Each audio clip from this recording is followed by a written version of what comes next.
অনেকে বলে হুজুর দোয়া করেন ছেলে যেন আব্দুল কাদের জেলানি হয়, এমনি হবে? রাশেদুল ইসলাম যে মাদ্রাসা বানিয়েছে, ওই রকম মাদ্রাসায় আব্দুল কাদের জেলানিকে তার মা নিয়ে গেছে। ওস্তাদ ডাক দিয়ে বলছে, বাবা বলো আলিফ। আব্দুল কাদের জেলানি বলছে, হুজুর আলিফের মানে কি? হ্যাঁ, আলিফের মানে আমি জানি না।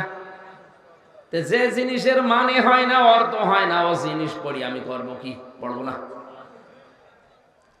ওস্তাদ বলে, বাবা জি তুমি কি জানো আলিফের মানে? বলে, হ্যাঁ আমি মায়ের কাছ থেকে শুনেছি। কি শুনেছো বলো দেখি। হযরতে আব্দুল কাদের জেলানী তিনি শুরু করলেন, আল্লাহু লা ইলাহা ইল্লাহুল হাইয়ুল কাইয়্যুম লা তাখুযুহু সিনাতুন ওয়ালা নাওম। একটা একটা করে আল্লাহর পরিচয় দিলেন 10টা। কয়টা? এই আয়াতের ভেতরে আল্লাহর 10টা ক্ষমতার কথা আছে। ফরজ নামাজের পরে কেউ যদি আয়াত পড়ে, আয়াতুল কুরসি যেটা আমরা বলি, এর ভেতরে আল্লাহর 10টা ক্ষমতার কথা বলা আছে। কোন মানুষ যদি ওই অনুযায়ী তার প্র্যাকটিক্যাল লাইফ চালায়, মরণের পরে কোনো বাধা নেই জান্নাতে যাওয়ার, শুধু একটাই রাস্তা খোলা আছে, মরবে জান্নাত পেয়ে যাবে।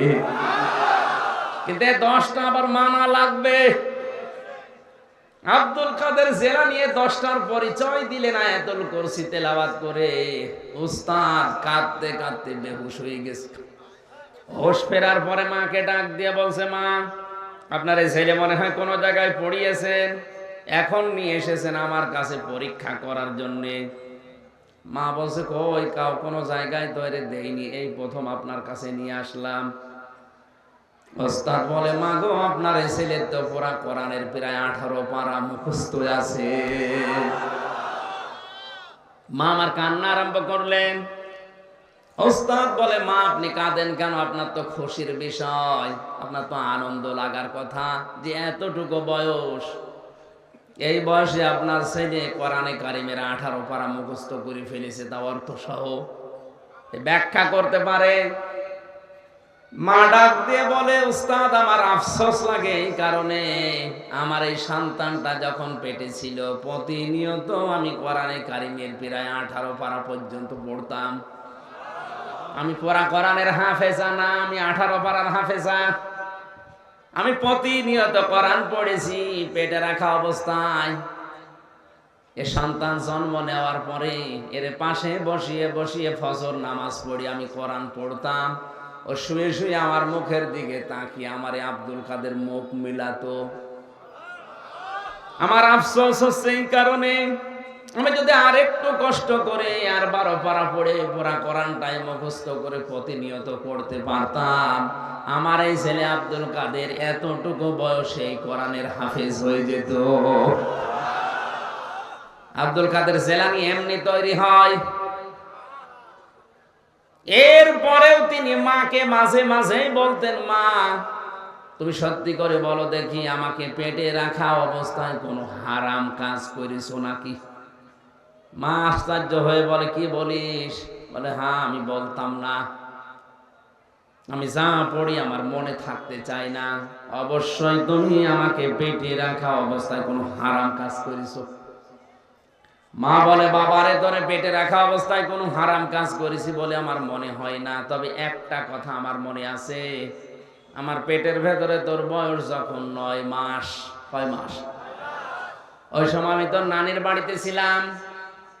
উঠানের ওপরে আচার নাড়ি দেয়, শোকাতে দেয় রোদে, ওটা শোকাতে দিয়েছে কে জানো, আমি খেয়ে ফেলেছিলাম।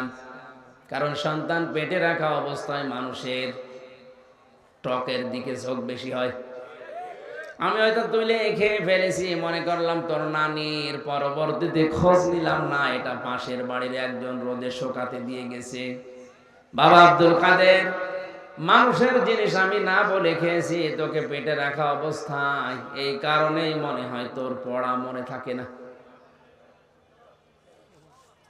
ও সিরাজগঞ্জের মা বোনেরা, সন্তান পেটে রাখা অবস্থায় মানুষের জিনিস না বলে খেয়ে, এই প্রভাব যদি সন্তানের মেধার উপরে পড়ে, এই কারণে যদি লেখাপড়া মনে থাকতে না চায়, আমাদেরকে যারা পেটে নিয়েছো কত কিছু না বলে খেয়ে তোমরা হজম করে ফেলো।